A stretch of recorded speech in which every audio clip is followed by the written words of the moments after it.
Hi, my name is Julie Andrews and I am just finishing up my dietetic internship through Lenore Ryan University. And we have been tasked with creating an informational video for you guys, the parents and caregivers of preschoolers in the Head Start program. So the topic for my video today is snacking. I will talk about the who, what, when, where, why, and how of snack time, but not in that order. I'm going to start with why snacking is important and why your toddler or preschooler might be asking for a snack. And then I will talk about when snacking is appropriate, where snacking should occur, who should make decisions about snack time, how to encourage healthy foods during snack time, and lastly, I'll talk about what a healthy snack looks like. I'll offer some ideas, some suggestions, and provide some resources for recipes and healthy eating tips.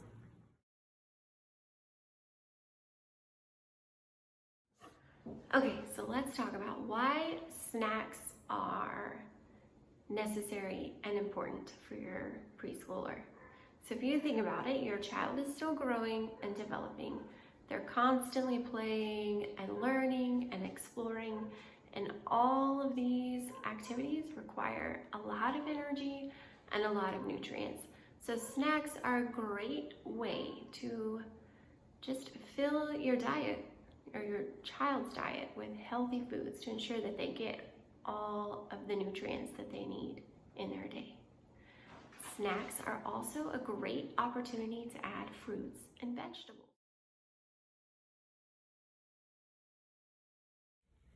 If we take a look at this daily food checklist from choosemyplate.gov, you can see here that 4 and 5-year-old children need about 1 to 1.5 cups of fruit per day and 1.5 to 2 cups of vegetables per day.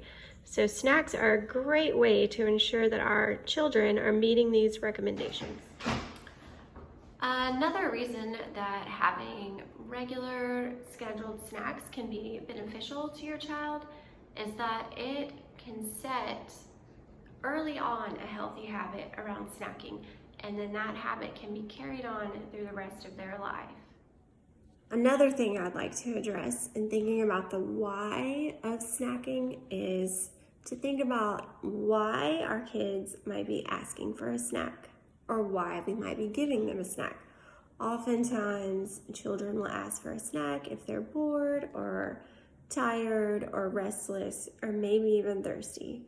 Or sometimes we'll give our kids a snack if we're just afraid they're going to act up and we want to keep them distracted and occupied. So if possible, we want to avoid giving snacks when we know that our children are not hungry. Instead, we'd like to just address the root cause, maybe give them a book or a toy or a nap if they need it, or a glass of water. That way we can help our children to develop lifelong healthy habits around food and snacking.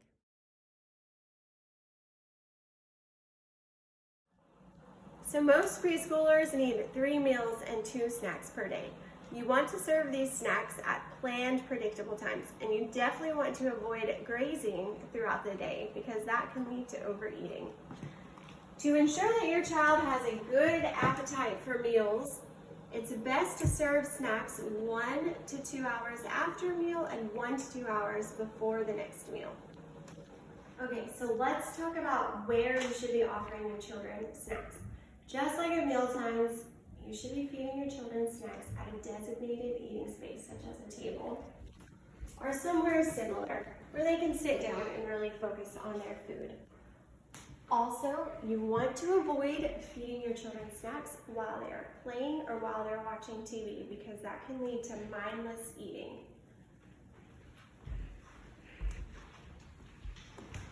You really want to avoid having on phones, tablets, or TVs at all during snack time, because snack time is a great opportunity to interact with your children. It's also important to avoid feeding your children snacks while in the car, because this poses a choking hazard. If you're not able to be home during snack time, Just do your best to find a comfortable spot for you and your child to sit and have their snack. And do your best to plan ahead and pack something healthy. I'll give you some suggestions later. So who should make the decisions about snack time in your house? Well, that should be you, the parent or caregiver. In order for your child to develop healthy eating habits and a healthy relationship with food for life, it is recommended that you, the parent, decide what, when, and where dinner is served or snacks are served, and then your child will decide how much of what you've offered they want to eat or if they want to eat it at all. Okay, so I know that I said that you as the parent are the one that makes decisions about snack time, but a good tip and a good way to encourage your child to eat healthier foods is to let them be a part of that decision making by giving them choices. So for example, you could say to your child, would you like a banana? Or would you like an orange with your snack today? You could also say something like, would you like sliced cucumbers or carrots? Or would you like your peanut butter on a cracker? Or would you like your peanut butter on a piece of toast? Another way that you can encourage your child to eat healthier foods is by involving them in food preparation. So some examples of ways that you could do this with your preschooler are by allowing your child to help wash food items like produce, or maybe they could cut softer items with a plastic knife. You could even let them plate foods, and you could give them a task like plate the foods like a funny face, or plate the foods in a pattern. You could also let your child help dump ingredients from a container or a measuring cup into a bowl. You could let them stir up ingredients too. The very best way that you can encourage your child to eat healthier is by modeling. If you are eating healthy, wholesome foods every day, then your child is going to do the same.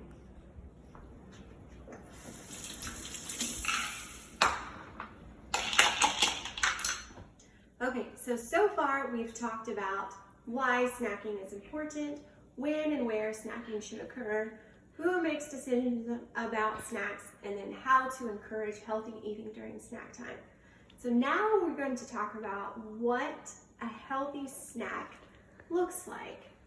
So we know from research that a healthy, well-balanced snack contributes to less overeating throughout the day and also maintaining a healthy weight in children. As I said earlier, most children do not get enough fruits and vegetables in their diet every day. So I recommend that you add a fruit or a vegetable to every single snack.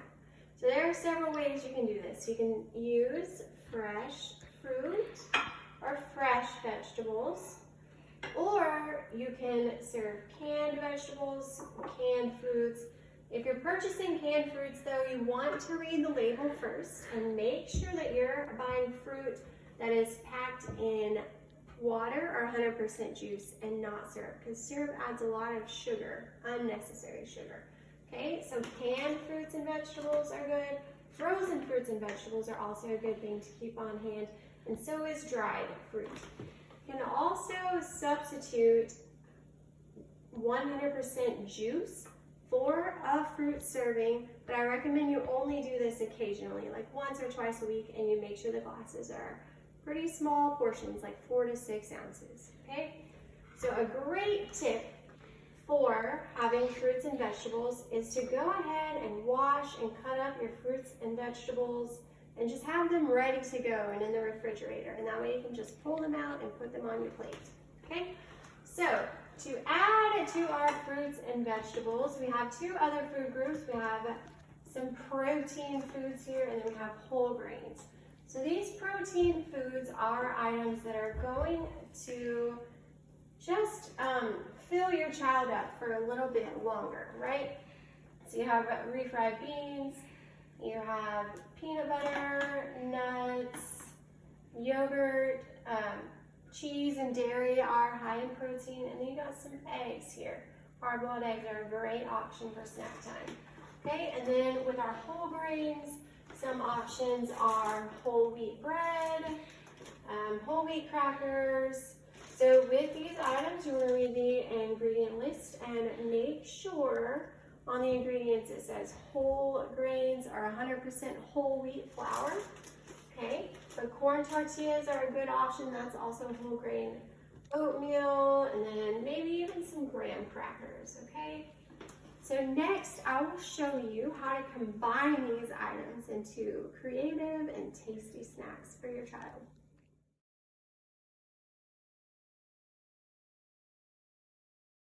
Go. So you could take this bread here and you can spread some peanut butter on top, and then you could slice up some bananas and make a peanut butter and banana sandwich, okay? Or you could take your corn tortillas, you could spread some black beans on top and a little salsa, and then you could either top that with some shredded lettuce or chopped tomatoes, or you could just cut up a vegetable on the side, okay? You could also just very simply take some crackers, some slices of cheese, and then add some fresh fruit.